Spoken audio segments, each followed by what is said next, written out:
Na ndio maana moja kipengele kwenye zile sura ya kwanza, ya pili, ya tatu, ya nne, Paulo anazungumza na migawanyiko iliyopo ndani ya kanisa. Bwana asifiwe. Migawanyiko iliyopo ndani ya kanisa.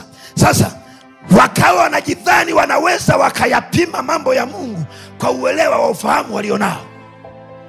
Bwana asifiwe. Kuna andiko moja tunalipenda, wakati tunasema kwamba upumbavu wa Mungu una hekima zaidi ya wanadamu, na udhaifu wa Mungu una nguvu zaidi ya wanadamu. Ndio Paulo yupo anashughulika na watu wa aina hii ndani ya hili kanisa. Sasa ukianza mstari wa 26, Paulo anatoa siri ya kwamba aina ya watu hawa ndio Mungu anaowatazama. Bwana asifiwe. Bwana asifiwe. Bwana Yesu asifiwe. Anasema, ndugu zangu, angalieni wito wenu.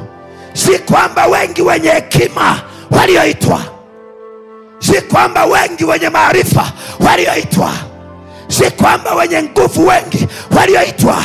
Anasema, sikiliza, Mungu aliyachagua mambo mapumbavu ya dunia hii. Bwana Yesu asifiwe. Yalionekana yafai, yalionekana yana maana,